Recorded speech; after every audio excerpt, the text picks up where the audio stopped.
Hello and welcome to the Pocket Gamer Podcast. It's episode number 333. All the threes, 333. I'm joined by Ari Slater. Hello, James. It's nice to see you. And I'm joined for what is going to be the final time. Hello, James and Harry. It is nice to see both of you. So, we're not going to do any small talk right now. We're going to get into it in a little bit. We're going to explain the lead up in just a second. But first thing, screw it, updates. Right now. Ski Safari 2 has just come out onto Android. It's been out on iOS for a little while already, but it did finally make the crossover onto the Google Play Store, I think yesterday, the day before. So it's just a continuation from the previous Ski Safari game, downhill sledding. You ride on the back of skis or snowboards, and then as soon as you crash into something, you adopt it as a rider. So that could be anything from a mammoth to a yeti to a couple of penguins. Anything you like. It's a free-to-download game. It is perhaps slightly less impressive in the wake of something like Alto's Adventure and the other really good skiing games, downhill games that came out recently. So it was big news at the time, the first one. And I think this one's going to maybe struggle a little bit because of the competition being a bit stronger now. But whatever, you can go and get it at the moment. I think you reviewed it, didn't you, Harry, and went, I went, what you just said. Yeah, did he? I haven't read the review, but... Yeah, I said, it's good, but it's basically Ski Safari, and Alto's Adventure's best to play that instead. But is Alto's Adventure out on Android? Or any games out on Android? Is this the first game to come out on Android? And with that, it'll get all the downloads in the world. Though it probably doesn't deserve it. So, Ski Safari 2 out on Android right now.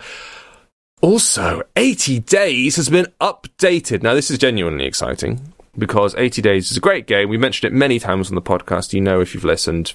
Adventure book, Inkle, Round the World in 80 Days. Really, really well written. Really, really good. It's just come out on PC, on Steam.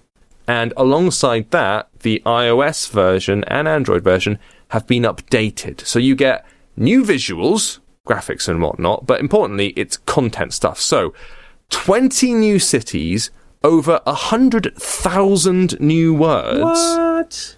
New words, like, they've invented these words. I like to think so. Inkle do tend to shoot for the stars when they go with this stuff. So, no, I reckon they're just standard words rejumbled into new sentences. Right. That cover two entirely new plot lines. You'll be able to explore the Americas, travel to the moon, and play poker with a billionaire. Whoa. I mean, I don't think I'd want to play poker with a billionaire, because they've got nothing to lose, have they? They'd just be like, yeah, I'll bet you $1 million. And I'd be like, well, I don't have $1 million, do I? You Fold. stupid billion. Fold! This isn't fun. And then I'd punch him and steal his stuff. So you would want to get in the room with him at least. There's a benefit to... I wouldn't bother with the pretense. No. I'd just break in. You just take on the challenge and then just deck him. Yeah. Works for me. You also can accompany an international jewel thief on a journey to uncover the artificer's greatest secret. That's a plotline thing as well. So this update is free. If you have already got the game on either iOS or Android, you can bloody get the update right now. And that's 2 games for Android. Yeah. Oh wow, they're that's 2. up. All right, let's start writing them down. I can't be bothered. I'm going to need to make a spreadsheet just to keep. To be honest, even if there are only 2 games on Android, you still won't be able to find them on the Play Store because it's so awful. Oh snap! So yeah, 80 Days, update that content if you haven't already. It's a very, very replayable game, and now you've got even more reason to do even more new stuff. This week on the news, Real Talk. No, it's too soon, I can't do it. Peter Willington. Alright, hello. You've been on a Pocket Gamer and AppSpy for a while now, haven't you? Yeah, I've been doing this for about nearly 4 years now, the podcast. That's a fair amount of time. In that time... Harry's just spotted the image. In that time, you have made a number of videos for the AppSpy YouTube channel. Playing computer games. You've written some words on Pocket Gamer about computer games. Yes. And video games. You've started a Twitch stream with me and Harry and got some views on it. 1 or 2. Done that. Mostly from your mum and that dog you've got. Mostly from your 5 million mums. Yeah, but still, You got them. Having accomplished all of that, you have decided it's time to move on to pastures new, haven't you? Yeah. You're slinging your bloody hook. Yeah. Where are you going, Peter Willington? I am going to go and make video games with... Never heard of them. What the hell are video games, mate? Hold on. Make video games with Auroch Digital, AUROCH Digital.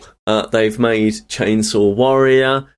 They've made Chainsaw Warrior 2. They helped make Plague Inc. They did Endgame Syria. They did Narco Guerra. They did... they're doing other things. So, you know... Right, and you're heading off to do that tomorrow, aren't you? It's your last day at Pocket Gaming and AppSpy tomorrow. Yeah, Friday's my last day, and then Monday the 5th of October, I start at Auroch as the games producer, which means that I am a boss of a game, of all of the games, effectively, so I have to get, whip people into shape and go, make a game! You over there, make the game! Graphics, level 4, make them better! Sound! All that sort of stuff. It's good. And they'll go, how do you do that, Peter? And you go, I've got no idea. I don't do coding. Just do it, you moron! Just do it. I don't need to be talented. I just need to shout at you and do things. Yeah, it's gonna be really good. I'm really genuinely looking forward to it. Now, obviously, myself and Harry are delighted. Yeah.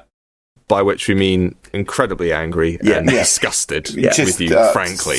You're a vile creature. Yeah, I'm sorry. You are the worst of the worst. This is going to be all the villains in all the...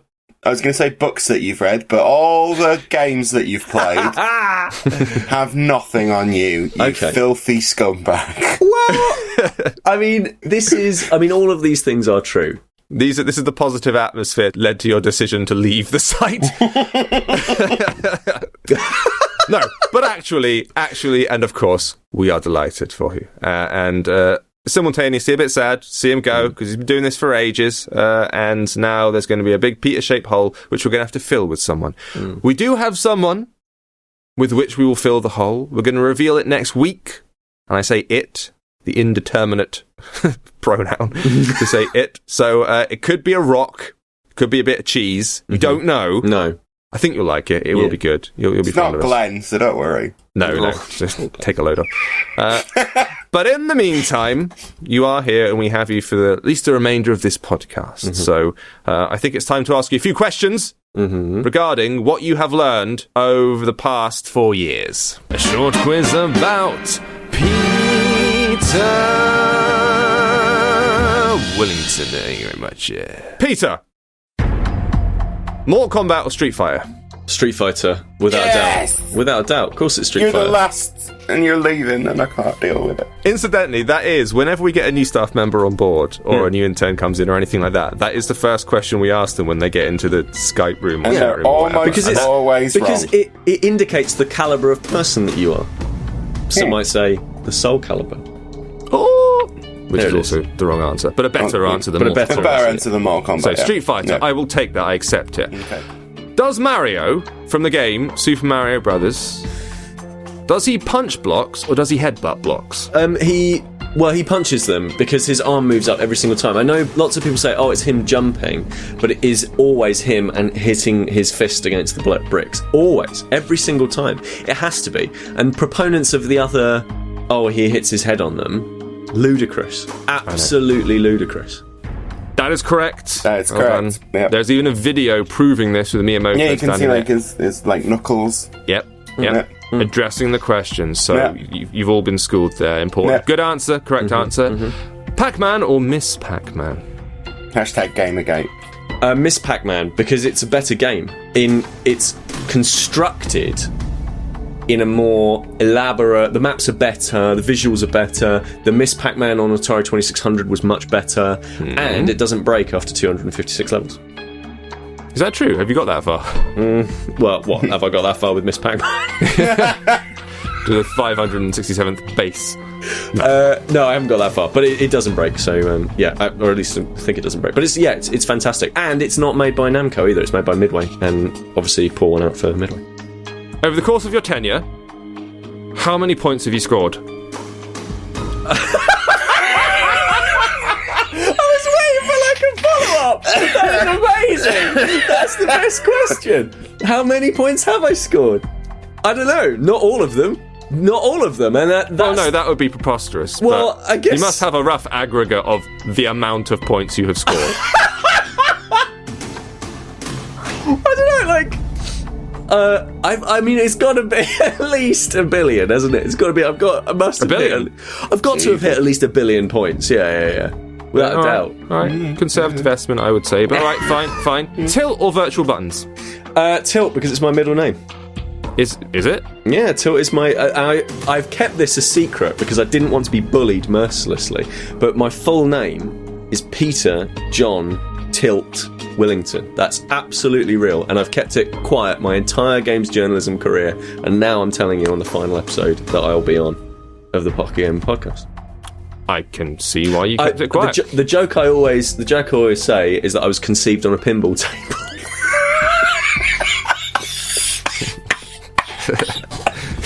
which is both a terrible like slur against my parents, and also a pretty clever joke about pinball.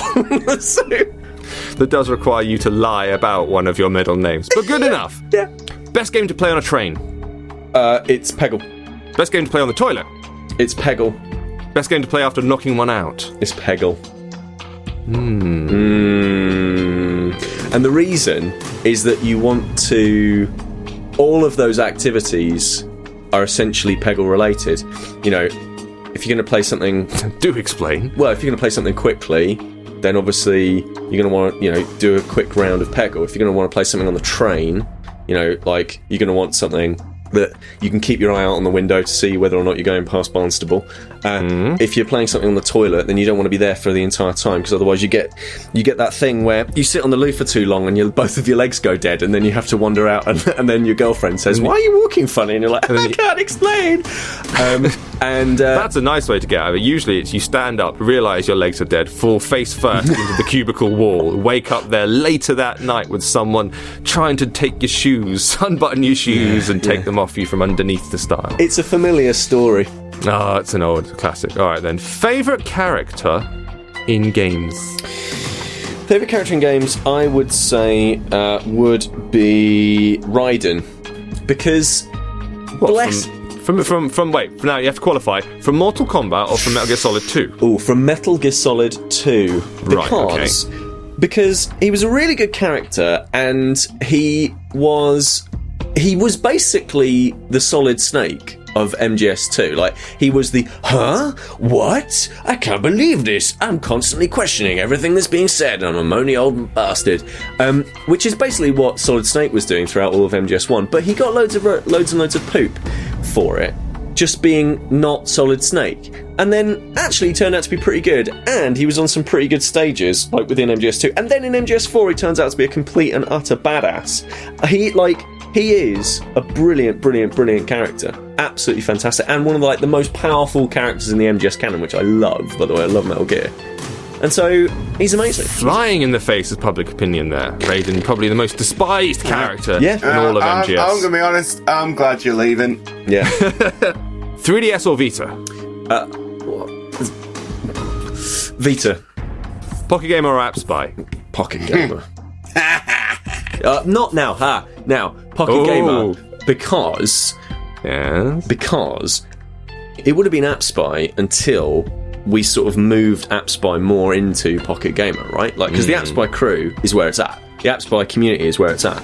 But then AppSpy got moved into Pocket Gamer, and now, basically, how could you not choose something that how could you not choose Pocket Gamer over something that essentially sort of doesn't really exist anymore? No, it's true. This basically is Pocket Gamer. So yeah, the it's video Pocket Gamer thing, now. That's the whole point. The AppSpy community. We are one. The Pocket Gamer label, yeah. We are one in glorious harmony. Bob or Bob?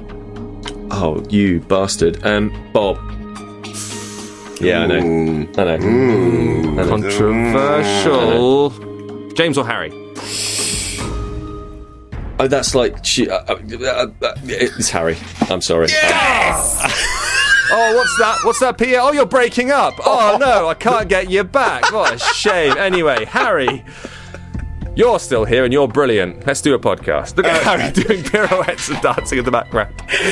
I was tempted to say, or Glenn then, but I thought that would just be cruel. Glenn's in the chat. Glenn's in the chat. Red alert! Glenn's in the chat. That's the thing. You can't add Glenn into that because, like, then it's no contest. He means you'd win, Glenn. That's what he means. Yeah, exactly. Good. All right, Harry.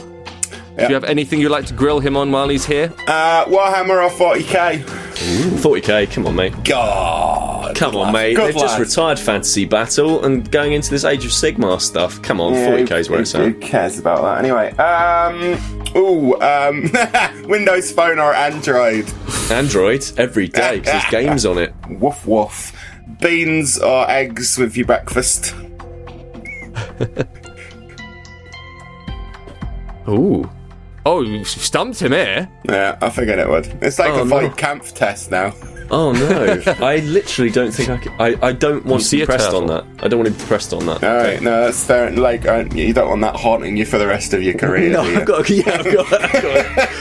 a career in proper games and stuff to be thinking about, and I don't want eggs or beans to be hanging over me. Coventry or Birmingham?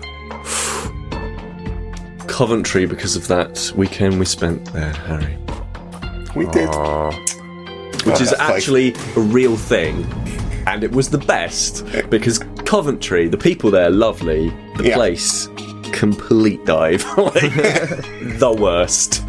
But the people were absolutely lovely. And then Harry and I were wandering around, I think it was Insomnia, like a consumer event, like loads of fun people there and stuff like that, wandering around.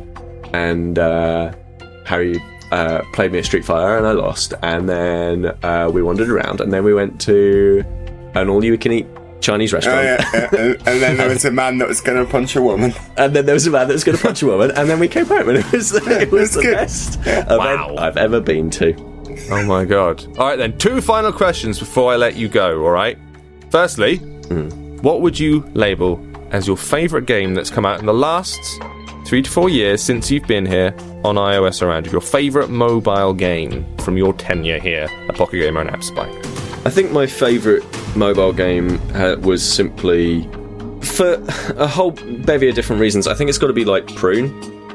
Just simply because it's the only 10 out of 10 I ever gave to a mobile game. It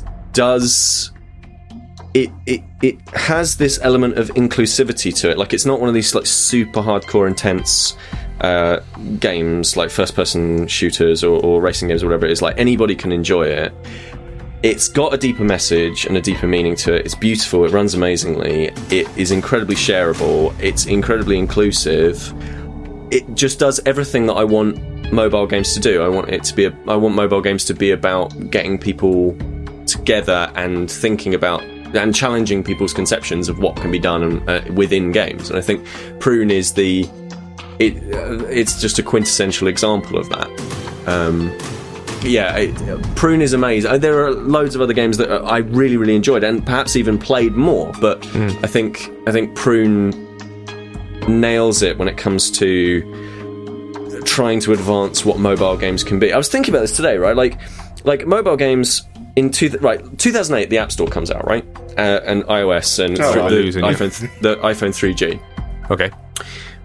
And that's 2008. And before that, like literally the most extravagant, exciting mobile game that had come out before 2008 was, I don't know, like maybe FIFA 2001 from N-Gage? On the N-Gage? Like, I'm trying to think of the good Java games now. Yeah, like, I can't think of any. And beyond Snake and, like classics like Minesweepers and that sort of thing. I just can't think of any games that came out like before 2008 on mobile that are particularly interesting. And then after that, within 7 years of just a platform, you end up with these things like these incredibly moving games, incredibly well-constructed, beautiful, all-encompassing games like Prune. And that is amazing. And that is what I think games should be doing. I think they should be getting more people interested in what games are. Okay, noble there. A noble choice. Photo finish there for Prune. Only just came out, but impressive rating. Lucky. I know they tried to get it out before I left, so good stuff. All right then. And your final question before we let you fly the coop. Okay. Oh, I mean, are we doing another pod? I mean, are we actually continuing a podcast after this? A little bit, yeah. Well, maybe. I don't know.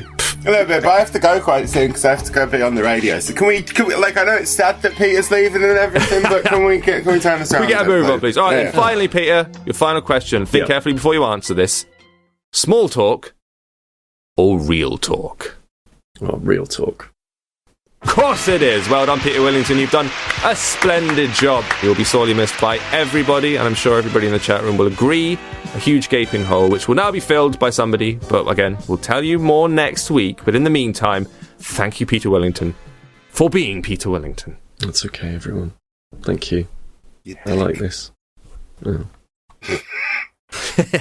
I was trying to think if there was actually any news. But I don't think there was. I don't think it matters. That's just... No. We'll do one thing. We'll do one thing and laugh at it slightly because it is of vague interest. So Google announced the Pixel C. What? What's that? I don't really know. Is that where all the pixel fish swim? Right, so Pixel C is essentially, it's kind of a Chromebook which doubles as a tablet, but you can detach it like a tablet, and it doesn't run the Chromebook OS thing. It runs actual Android, like an Android tablet do, and Glenn's excited about it. Okay. Glenn gets very excited about a lot of things, though. I saw him get very excited about cricket once. He saw a cricket in the bush. He went, yeah, I mean, he should be, though, right? Because it's like an extravagant-looking tablet that can do a shed load of really cool things. Yeah, but I'd rather get an iPad Pro because it would be better. Yeah, I mean, it's basically an iPad Pro, right? Essentially, yes. So it's a massive screen, 10.2-inch screen, which is like a bit bigger than the iPad screen there. Very high resolution, 2560 by 1800, which is 308 pixels per inch, if you care about all that PPI stuff. A massively powerful NVIDIA X1 processor, which is like... impressive, as in it supports 4K video impressive. 3 gig of RAM, USB-C support, blah, blah, blah.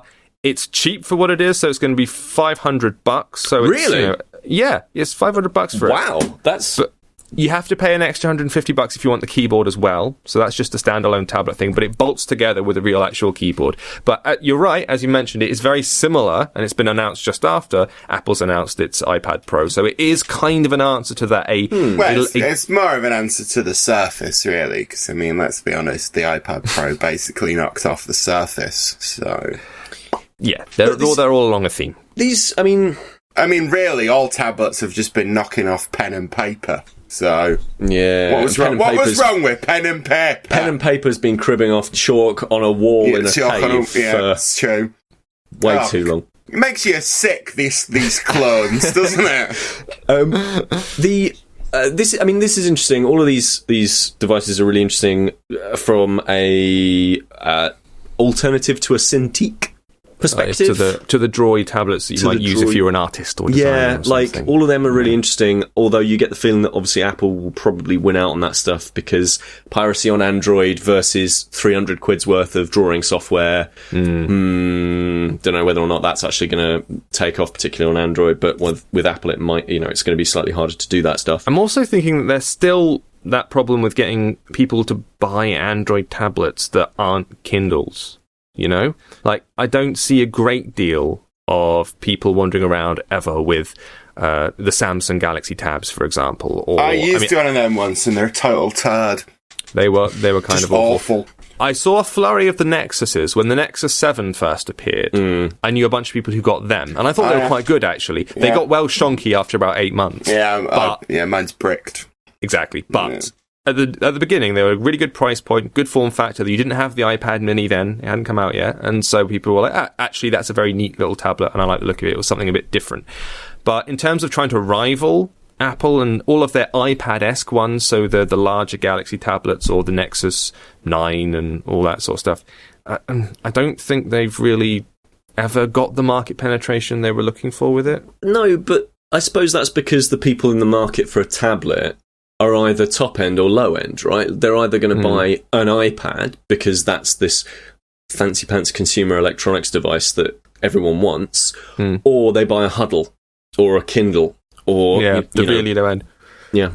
No, I agree, because the Kindle ones, like, because of the brand recognition of Amazon and the fact that will soon be able to get them for literally £50, $49.99 for that entry-level Kindle, which I think is a very, very smart idea. I really want one. On Amazon's part. It's the old Kindle 6 model or whatever it is, so it's not going to be impressive in terms of spec, but like sub £50, that's cheaper than a book Kindle. Yeah, that you get from them. Like those are £59.99 here. That's £10 cheaper than that. And you don't have to read stupid books on it. Yeah, and you can watch your Netflix and do all that kind of stuff. It's not going to be impressive in terms of performance, but it will work. And it's the kind of thing that I would think that, like, well, now then that's the thing that schools should get involved with, where they start, buying them en masse for kids to put in classrooms because it's that dirt cheap. The same way that they released those Raspberry Pi, mini USB computers that you could use, and then you just send them out to places where like poverty is an issue, and so you can actually have everybody get hold of a computer that's affordable. This would kind of fit into that bracket. My mate Greg is currently studying. Greg is brilliant. He's been like a security guard for ages, and he works nights and stuff. And because he's not around human beings all that much, he has a lot of spare time and a lot of free time because obviously working nights. And he's got a Raspberry Pi because he's been doing like a computing course, and he's been tinkering around with it and telling me all about it and saying, it's really interesting and you can learn all sorts of different things on it, and you can actually have proper electronics, a feeling of actually how computers work together. Because at the moment I'm looking at my computer and it's like, it's just a big black box. I've no idea what's going on inside of it. Yeah. He's actually managed to get this idea of how things work, but he's also managed to create a surveillance system out of it. Oh, really? Yeah, and I was like, people asked...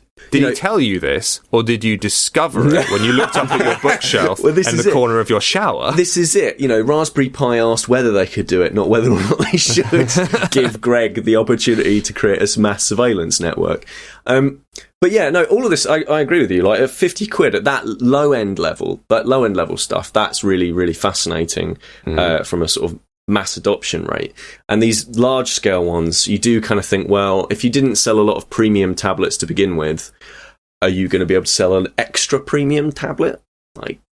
Because the Chromebooks make some sense to me because I don't really use them and they wouldn't be useful for me in terms of the programs I need to run, your Photoshops and things like that. But for being small and cheap, I understand them. For like a small portable solid state like Chrome OS, buy it for 100, 150 quid, wicked. When it comes up to like 500, 650 quid, I'm not spending that money on this. You could just get an iPad. Yeah. iPad 2, Air 2, and that would be probably better. But some people are excited. Glenn's very excited about this. He's a bit of an Android fanboy, so if you like your Android, then you may well be stoked for this sort of thing. Do we have a release date? That's the question. It was only just announced. Apparently it's out in time for Christmas, according to the data. We'll find out exactly what the UK prices are a little bit later, because at the moment it's just the dollar signs.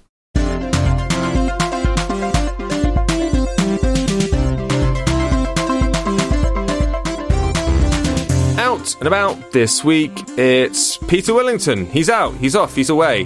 So, bye, jerk face. Yeah, see you later. I'm going to make way more money.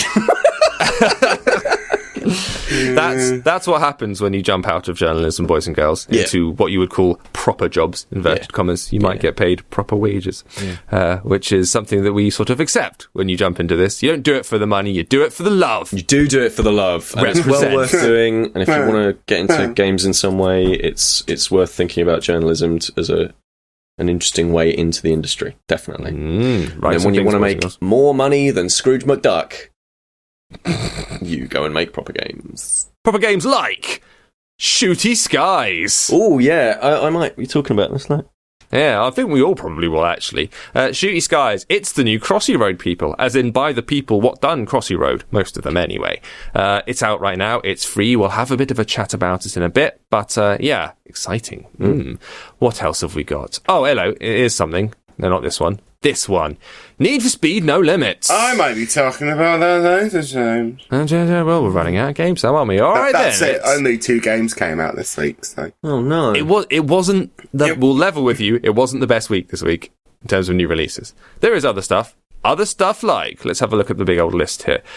Twin Shooter. Now, that is slightly interesting. That is quite good, yeah. A review just went up on pocketgamer.co.uk. I wrote it, so...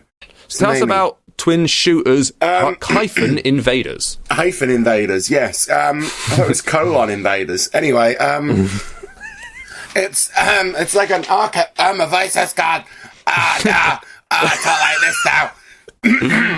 Excuse me. Try again. Deep breath. There we go. So yeah, I've got to go bloody sing on the radio soon as well. Anyway, this is a video game about shooting spaceships, and rather than just having one spaceship, which is the standard number of spaceships in a video game, a ratio created by Dr. Spaceship. Yes. This was, you have two in this one. You can either play it single player on your own, or two player with a friend if you have a friend.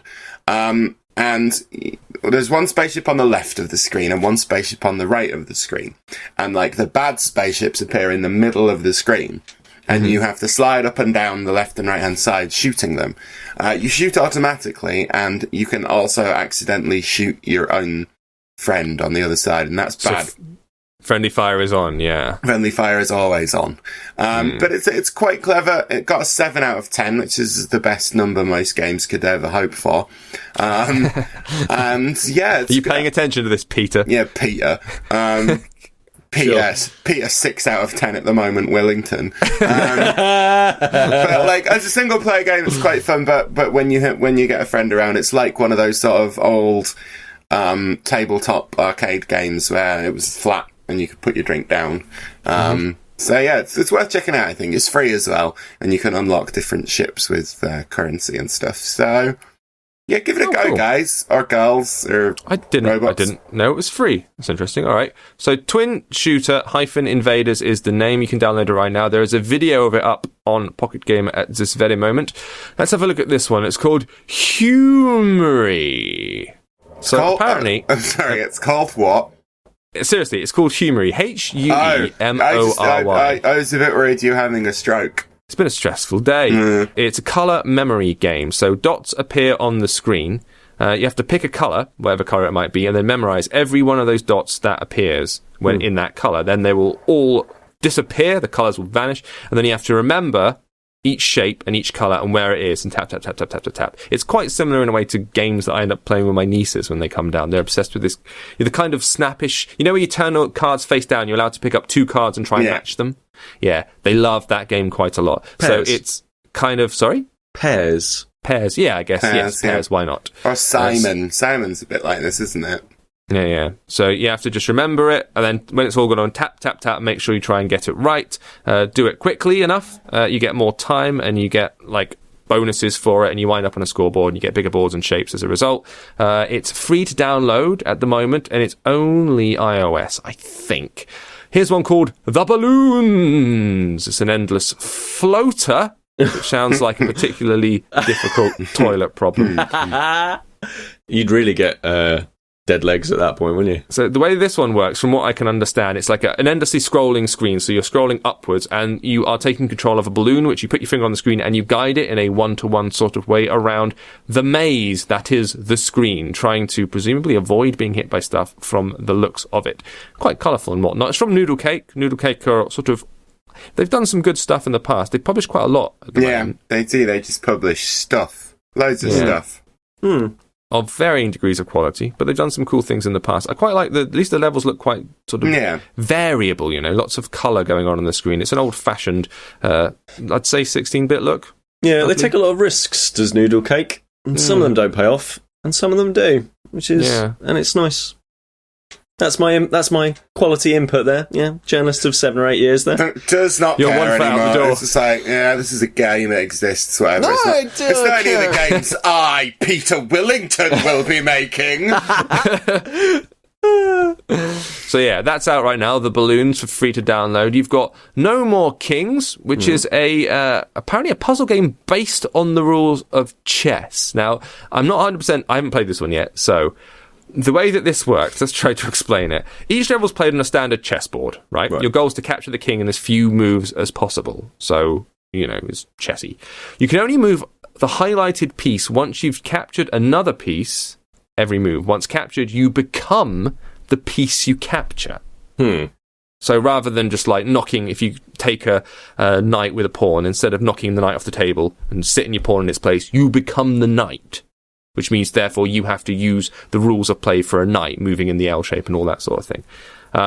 There's only one solution to each level, so it's counted as a level rather than playing against a computer. But once you've cracked it, you can aim for 3 stars by trying to do it again, but quicker. And then there's a series of levels, and you work your way through them like that. So it's taking the rules of chess and then messing them about a bit and turning it into a level-based game. It is available to download. There's 100 levels at the moment. It's only on the App Store, I think, so nothing for Google Play at the moment. But if you want to try it, No More Kings is the name. Guys, why did Kasparov get chucked out of the library? Does this mean I have to know who... Oh, Kasparov he's a chess man, isn't he? He's a chess master. Yeah. Why did Kasparov get chucked out of the library? Because he was found watching porn. Ah, that's a spelling joke. Flick Quarterback by Full Fat. It's another one of these games where I think all you do is you flick the ball and he throws the ball and you try and get a goal from throwing the ball. No, it's a touchdown, mate. Yeah, sure, touchdown, full touchdown. It's a small thing, it's free, it's available right now if you want to try it. What else we've got? Cubes is by Ketchup. I don't like ketchup, so I'm not going to cover it because bias. What else have we got? Talk Burnout. This is probably the last one before we talk about the interesting games of the week. Talk Burnout. Over-the-top driving game, which apparently, according to the blurb, combines the very best parts of every racing game. Every racing game? At once, What a load simultaneously. of utter garbage. Shut your Need for goddamn Speed. mouth. Carmageddon. I bet it doesn't do any of that. I bet it doesn't do any of those things Skid at all. marks. Big Red Racing. It's only got a useless graphical representation of the game. It's not even got actual gameplay. Oh, look, the car's going around in circles. Shut your face, Talk Burnout. Go get a real job. Not interested. So apologies, it's a bit of a light week this week. However, we're about to talk about the games that matter on the throne of games. Come sit upon the throne of games. Alright then, folks. Shooty Skies. Oh. So, this, we did know a little bit about it beforehand, but it appeared yesterday? Yeah, Or so the it day came before? out on Wednesday. Yeah, on Wednesday, yes. It is, just to set it up, from the developers of Crossy Road. It's not done by Hipster Whale, which is the name of the company that is responsible for Crossy Road. They have teamed up with, or made a little sub-company, basically, from with these two dudes called Matt Ditton and Benjamin Britton. Not that Benjamin Britton, though. No, not that one, no. Yeah, Ben used to work at Tin Man Games, I think. They're Australian. Really? Yeah. Ah, okay, fair enough. Well, I might have made that up. Peter would know, because he knows everyone in the industry now, what with him being a slag. Yep, it's true. So they formed the newly created Mighty Games, and they have released this. It is called Shooty Skies. It is, for all intents and purposes, what... I suppose this game is to Gallagher what Crossy Road was to Frogger. Yes. So, Frogger, that little Helene Hoppy thing, they took it, they kind of remixed it, they put a cool graphical spin on it, and we all know Crossy Road is basically Frogger updated for touchscreens with a free-to-play mechanic. This is basically a shmup. Updated It's not for touchscreens basically with a free-to-play a shmup. mechanic. It is precisely a shmup. It's, it is, it doesn't have the pattern recognition of a proper bullet hell shooter because it's all randomly generated. But, it does get bullet helly. I think we can all agree on that. Later on, yes, it does get a little bit tough. Now, we've all played this, I know. And I think we all like it. I really quite like it. I really like it, yeah. I believe it got a 9 out of 10. I did see you'd given it the sweet ratings.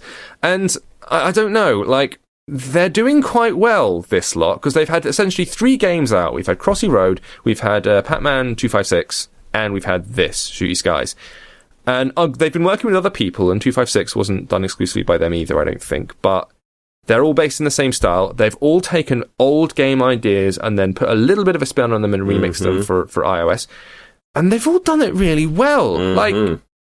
I'm just, like, it's difficult to dislike them in any way, because you could, there's a tendency when something becomes a huge global sensation, like a Flappy Bird or something like that, to go, oh yeah, it's not really that good, and it's all just a bit bollocks, and just be a bit little dismissive about it, and it's a free-to-play stupid game, and you just hop across the road, But they're really smart in the way that they do it, like right down to simple little mechanics. I think it's because they've realised that, and it's not the same with all free-to-play mechanics, but a lot of free-to-play mechanics, especially endless action games, are very much derivative of how it used to be in 80s and early 90s arcades. It is the chuck in a quarter and keep going. But in the case of mobile games, it's watch an ad and keep going. And because of that, they've noticed that these old-school game types that worked in the arcades work here, work again in mobile, and work today.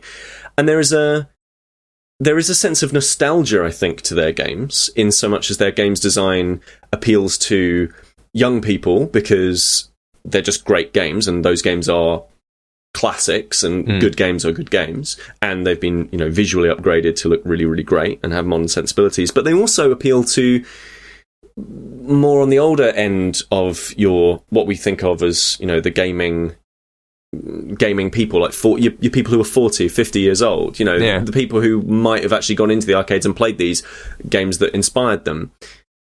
And and they understand how those games work and how modernizing them can make them appealing again. I think I'm so excited now for, we've seen 3 games in a row that are just top class, essentially arcade ports, and I can't wait to see what their 4th thing's going to be. No, and they've gone with different genres. An RPG thing. Well, why not? Yeah, they could do it. I mean, there's a really smart little mechanic that I like in this. You move around the character on the screen. You've got your little plane and you're driving around, and it's like you control most shmups on iOS. So it's touchscreen, 1-to-1 movement of your finger. You drift around. The moment you put your finger on the screen, the crush starts shooting, and you just have to drag them around and bam, bam, bam, bam, bam. You can collect power-ups, and so you'll get things like a split shot, and as you start to earn points, you can pay to upgrade your weapon. The upgrades only last for a set period of time, however. You'll be able to buy the upgrade, and it'll last for 2 hours, and then it'll run out again. So you'd have to rebuy it. So there's your free-to-play kind of element. You can obviously pay real money if you want to, but I haven't paid anything for it yet, and I don't doubt any of us have. And you totally don't need to, like Crossy Road. You can collect characters like in Crossy Road, loads, like 47 to unlock to begin with, and other ones you can buy later. But with the shooting, there's an alternative fire, which is really smart. So you just put your finger on the screen, you start firing, you move around. If you remove your finger from the screen, a shot starts charging, goes boo, and then when you put your finger back on the screen, it launches a bunch of missiles. Say maybe like 2 or 3. Depending on how long you leave your finger off the screen, depends on how much the shot charges and how many missiles, how powerful they are when they come flying out. But the moment you take your finger off the screen, you stop moving. So you make yourself vulnerable. So it's this lovely little risk-reward mechanic of trying to find the right time to go and stop and charge, quickly, go, before you get hit by something on the screen.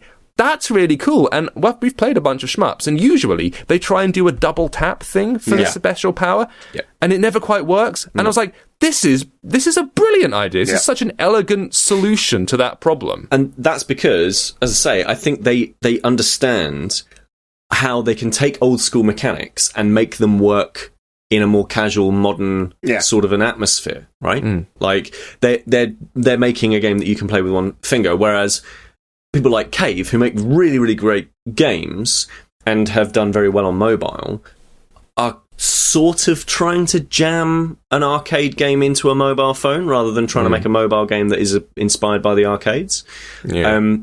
Which, I think is absolutely fantastic. I tell you what, though, here's my big criticism, right? Go on then. The main bullet shot that comes towards you is a light yellow colour. The coins you have to collect are a slightly darker yellow colour. Yeah. And that is really frustrating. I really wish that they'd gone with like a magenta or like something completely opposite. Puce. Or a what? I don't know, I just like that word. It's a colour. Puce. Puce. Maybe they could go with a puce sort of a colour. But I really wish they'd kind of gone with a colour that was totally unlike anything else in the game, if you know what I mean. Like, I know what you mean. I don't know if that's deliberate and they're trying to, it forces you to be a bit careful, more careful than you usually would be. Yeah. But I know what you mean. It is trickier. It makes it a little bit harder. But I think it's charming. It works really well. There's a whole bunch of weird enemies that you're fighting against. The art is the similar style to the Crossy Road, and it just plays really well. It's probably, I'd argue, more intense than Crossy Road. You have to pay more attention on a second, millisecond to millisecond basis. You can't really just look away like you can with Crossy Road and stop for a second or two. Yeah. You have to be always on. But I think it's cracking, and it gets, like you say, what mobile gaming is about. So, a round thumbs up. Go and read Harry's proper review. It's got the gold on Pocket Gamer. It's called Shooty Skies. It's out on iOS and Android right now. And seriously, it's worth a look, guys. It's really good. Which brings us to Need for Speed No Limits. Harry, does this game have no limits? No, it has quite sizable limits. But not in a bad way, necessarily. I mean, we were talking about how... this game that we were just talking about that I've literally already forgotten the name of. Shooty Skies. Shooty Skies. How that transferred an action shooter game onto touchscreen very, very, very, very well. And it did do it very, very, very, very, very well. Need for Speed is a racing game, so obviously it's more complex. And it actually manages to make an interesting sort of, I mean, I guess from my perspective anyway, boringly gritty, super powered car racing thing. It's fine. It's like, I think I can't remember what I gave it. I've reviewed it. It was a 7 or an 8.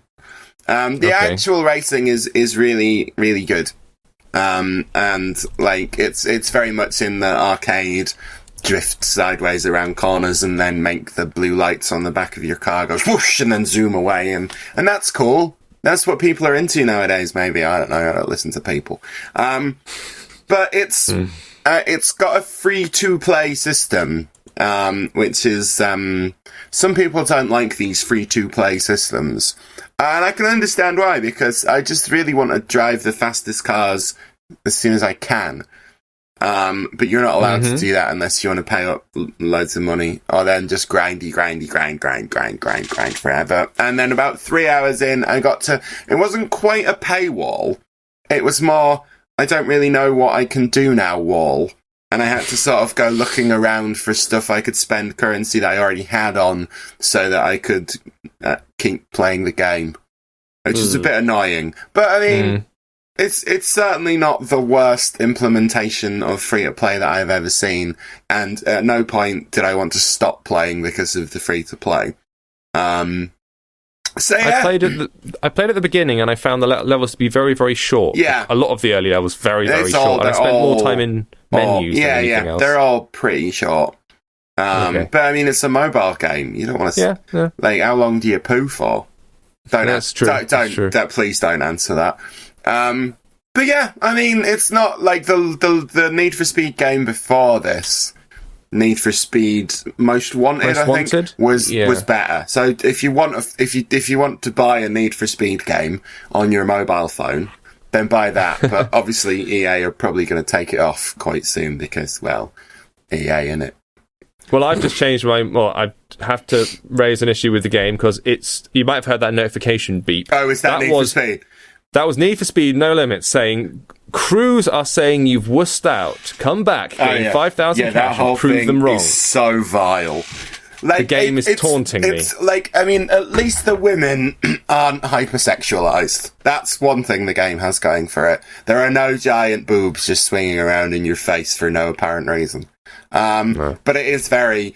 Dude, your ride is sick. Let's go on the corners and do some... I have no idea. But let's go and waste taxpayers' money. Yeah. I know this is another thing that annoyed me about the game. So there's police in the game and they're driving along. And most of the races take place on, like, just normal roads. So there's traffic and stuff as well. And there's... the police are, like, chasing you. But, like, the people behind the races have built ramps on the road. But right. What the police would do in a situation like that would be stop and take down the ramp because ramps are really dangerous. But instead they just drive over them and do cool jumps and stuff. And I'm like, that's not what the police would do. Sort it out, EA. This doesn't make any sense. If the police were well bored, though. Yeah, I guess. And also, like, the police cars are all faster than my cars. Like, I have real difficulty keeping up with them. I mean, you're not supposed to, but it's a bit annoying. Yeah, it's alright. If you like games that are, like this game, then you'll like it. Peter, you played it back in February. Yeah, That's how long ago you played this one. Yeah, I've been What did playing you it a reckon little at the bit time? today as well. I think it's fine. I don't see much of the genealogy of Real Racing 3, which is apparently the team that's made it. Yeah, it's Fire Monkeys, isn't I it? don't see much of Fire Monkeys in this at all. Well, it looks nice.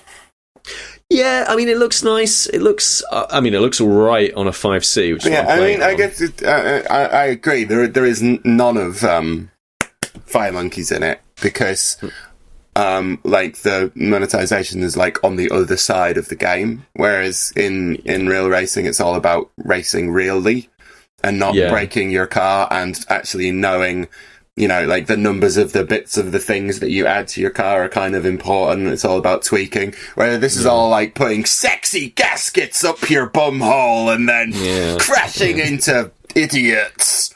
It's yeah, absolutely. I don't know. I think the cornering. I haven't played too much of it, but I think the cornering is a little bit sticky. It feels weird to it feels like there's a bit of a delay to turn left and right. But yeah, I'm going to give it a bit more time. All right, fair enough. Well, you can download it for both iPhone and iPad right now. Need for Speed No Limits. It's free to play. Get it if you want it. Don't if you, like I think that Need for Speed is the most boring of all the racing franchises. Yeah, you're a test drive man, aren't you? Even when Criterion took them over, who were actually good, who did the Burnout games. I still preferred Burnout. Did you obviously. see that they've gone ahead and said that there's not going to be a Burnout HD collection? No, I didn't hear that. Yeah. That's weak. That is weak, or somebody asked them and their official Twitter account replied saying, no, we've gone on to bigger and better things. And it's like, no, you haven't. No, you haven't, because Burnout 3 is the best game. I've played Need for Speed. You have not gone on to better things. Yeah.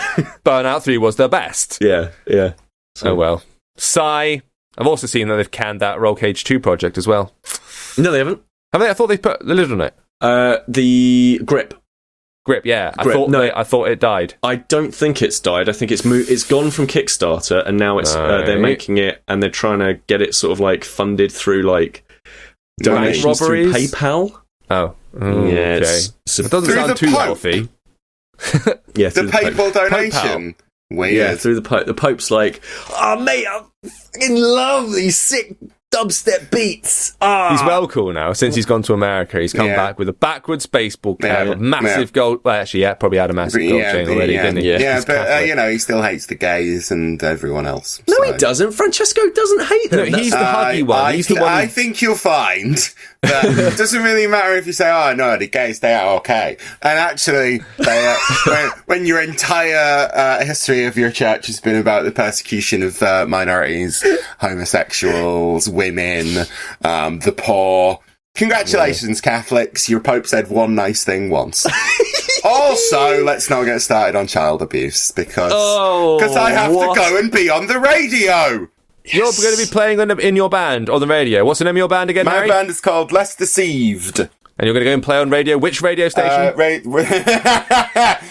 Humberside. Radio Humberside. All right. Even though Do they have an online thing that I could listen to? It'll be on. It goes on the radio at 8:00 on Saturday, and it'll be podcastable after that. 8:00 Saturday podcast Radio Humberside. You can hear it, Harry, playing live on the radio. Fantastic. That's good follow up. All right then. I guess this is farewell, Pierre. I guess it is, guys. It's been real. It has been real. The talk has been real. Yeah. The racing has been real. The racing has been real. What else? There's been Real Player. The Early Noughties Media Centre. Yeah. Well, you've had a good run. You had a good innings, and now it's time to take you out behind the shed with the shotgun. Yeah. I'm currently the longest running podcast member. James, I think you've got about 5 more shows to do, and then you'll be the longest running podcast member. Mm-hmm. Sorry, I've already been holding the title of most handsome podcast. Most handsome, obviously. So I'm fine with and that. And I've been most shouty. So yeah, Harry's been best podcast member. Shush you. How are you feeling? Yeah, not. It's weird, isn't it? It is weird. Like, Usually we try and be slick at the end of these things, but no, I don't care anymore. not today. I feel like Thursday recordings, and obviously they go out on a Friday, but we record on a Thursday. I feel like Thursdays was like the best day. Like Thursday evenings, we're hanging out with my best pals. Yeah, because this is the chance in the week where we actually get to talk to one another properly, rather than just through Skype or Slack or something like that. Yeah, because we're all operating in different places, as you know. So yeah. I feel like, it's been really awesome, and we've done really good things, and like we've, God, like, in the time, James, that you took it over from Wee Willie Wilson, we got featured on Apple, and like Stitcher pushed us as well, and like we've had like really cool things. We've done awesome things. We've gone to different places, and like more listeners than ever, and all that good stuff. And yeah, I really feel like this has been, like the best that the podcast has been ever, really. And it's been awesome hanging out with you guys. So, and everybody who's listening has been supporting us and stuff. Has been really awesome. So I'm going to miss this. This is going to be the thing that I really miss. And with that, James Rudy's saying now he feels bad and he's going to cry. Everyone's crying in the chat room. Yeah, I'm going to cry as well. Don't worry, everybody. I've already had a cry, so We shall remember all of the good times, and they don't vanish. That's a lovely thing about doing stuff like this. Back in the day, maybe it was just writing, but now we have literal hours and hours of video and hours of audio of these. These memories will never die, and years to come in the courtroom, they will be used as evidence against you. I have built a doll of Peter, and I'm going to make it like say phrases. Like it's a full-size, life-size doll of him, and I've recorded like it's just gonna say stuff at me every now and then from the podcast, Harry, and just have his laugh. I've made a body pillow of both of you. Do I have a little manga version of me? Do I have an anime version? Of you don't want to know what the tentacles are doing either. It's pretty sexy. Awesome. Yeah. Well, it's been the best. Yeah, the very best. It's been the best. So, time for that chapter to close, unfortunately. And obviously, myself, Harry, the whole team, and everybody in the chat room certainly wishes you the best of luck with your next endeavour. Auroch Digital, go out there and make wicked games so that we can get them and Harry can look at them and go, give it 7 out of 10. All right, yes. I mean, that's the dream, baby. It's not Clash of Clans, is it? What's the point? And with that, we're going to say farewell. Thank you guys for listening. Thank you, Peter, for being with us for all of this time. And we'll see you all next week with a new member of the team. Thanks for listening, guys, and for watching. See you next time. Bye-bye. Bye-bye.